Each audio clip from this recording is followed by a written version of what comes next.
Assalamualaikum warahmatullahi wabarakatuh. Di sini kami akan mempresentasikan ruang kolaborasi topik 3 mata kuliah pendidikan inklusi.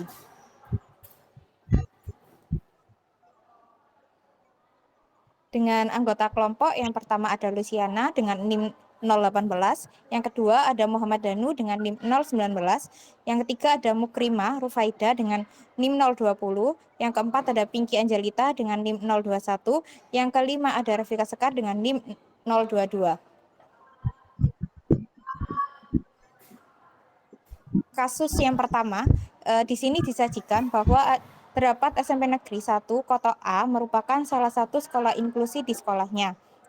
Sekolah ini memiliki guru sebanyak 20 orang guru, yang 3 gurunya merupakan lulusan dari pendidikan khusus atau pendidikan luar biasa.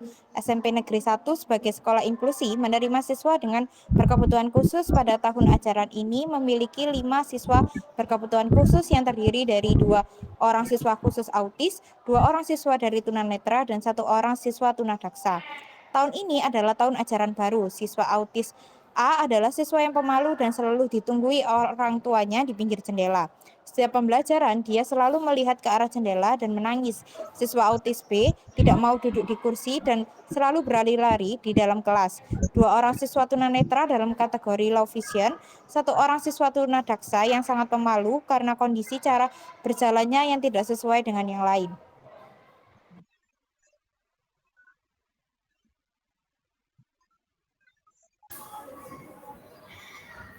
Selanjutnya, yaitu pada hari pertama, guru membuat perencanaan pembelajaran, yaitu pembelajaran mengenal nama-nama teman di kelas. Di kelas ini terdapat 2 anak autis, sehingga tentu saja hal ini sulit dilakukan karena siswa autis A selalu menangis dan siswa autis B tidak dapat duduk tenang. Akhirnya, hingga waktu pembelajaran selesai, pembelajaran tidak dapat dilakukan sebagaimana seharusnya. Pada pembelajaran yang sama di kelas lain, terdapat siswa tunanetra yang kebingungan untuk cara mengenal temannya. Akhirnya, siswa tunanetra pun tidak optimal dalam mengikuti kegiatan pembelajaran. Hal serupa ternyata terjadi di kelas lainnya, yaitu kelas yang memiliki siswa tunadaksa. Siswa tersebut merasa tidak percaya diri untuk melakukan perkenalan dengan teman lainnya dikarenakan kondisinya.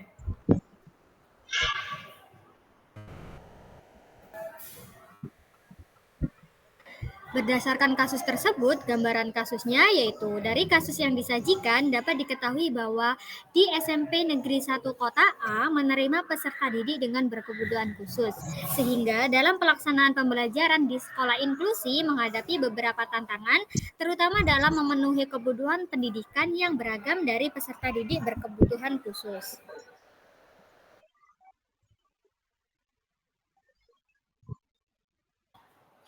Selanjutnya yaitu analisis permasalahan dan kondisi. Jadi dari kasus yang disajikan, analisis yang didapatkan yaitu sekolah inklusif menghadapi berbagai tantangan dalam mendukung keterlibatan peserta didik berkebutuhan khusus.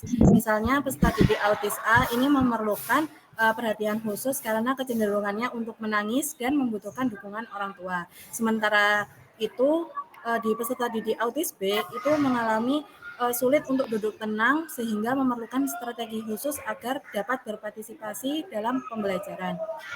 Selain itu, di dalam sekolah juga ada peserta didik tunanetra yang mengalami kesulitan dalam mengenali teman-temannya. Sedangkan peserta didik tunadaksa merasa kurang percaya diri dalam berinteraksi sosial karena kondisi fisiknya yang berbeda. Selanjutnya yaitu salah satu kendala utama dalam mengatasi tantangan tersebut adalah kurangnya persiapan dan pengetahuan guru. Jadi meskipun terdapat beberapa guru lulusan pendidikan khusus atau pendidikan luar biasa di sekolah tersebut, namun masih terdapat keterbatasan dalam menghadapi kebutuhan spesifik setiap peserta didik berkebutuhan khusus yang ada di sekolah tersebut.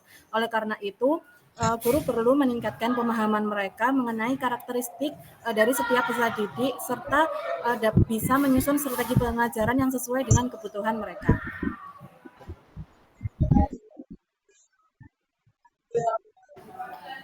Oke, selanjutnya analisis permasalahan dan kondisi. Pendekatan individual dan diferensiasi menjadi sangat penting dalam proses pembelajaran inklusif.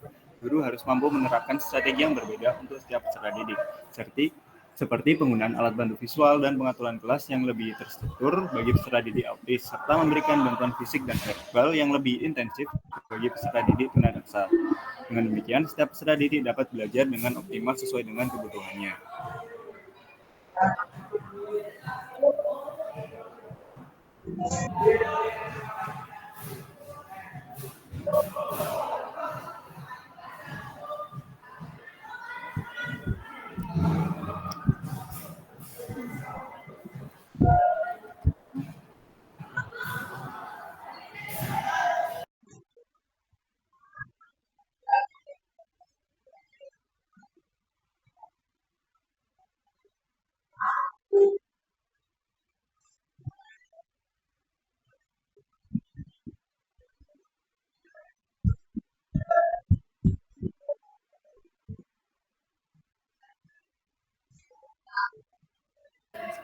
Oke, kemudian untuk solusi yang ditawarkan, yang pertama yaitu melaksanakan kegiatan pembelajaran yang fleksibel, yaitu merancang pembelajaran yang menyesuaikan metode, materi, dan pendekatan sesuai dengan kemampuan dan kondisi individu peserta didik agar mampu menerima informasi yang disampaikan oleh guru. Solusi yang kedua yaitu melakukan pelatihan dan pengembangan bagi guru. Pelatihan dan pengembangan bagi guru dapat dilakukan agar guru dapat memahami terkait pendidikan inklusi, terutama dalam memahami karakteristik peserta didik berkebutuhan khusus, dapat dilakukan melalui mengikuti pelatihan, seminar, dan workshop terkait hal tersebut. Selain itu, juga dapat dilakukan melalui kolaborasi dengan rekan sejawat sehingga dapat bertukar pikiran dan pengalaman terkait proses pembelajaran, serta dapat melakukan supervisi oleh ahli pada saat guru melaksanakan pembelajaran agar dapat diberikan masukan.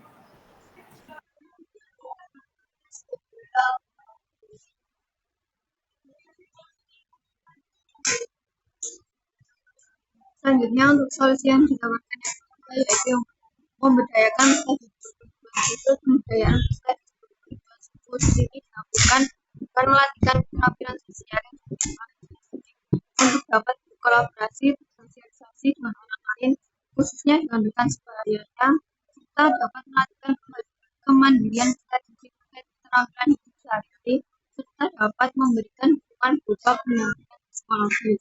Itu yang keempat yaitu lingkungan yang inklusif dan ramah, menciptakan lingkungan sekolah yang menghargai perbedaan untuk meningkatkan pemahaman dan empati seluruh warga sekolah terhadap peserta didik dengan berkebutuhan khusus, serta memastikan fasilitas yang terdapat pada sekolah tersebut dapat diakses oleh peserta didik tunadaksa atau tunanetra.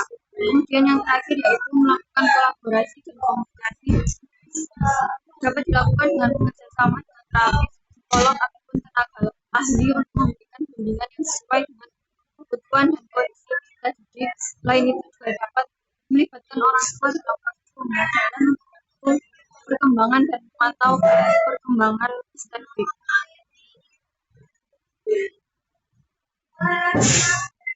Cukup sekian, terima kasih dari kelompok kami. Maaf bila ada salah kata. Terima kasih atas perhatiannya. Assalamualaikum warahmatullahi wabarakatuh.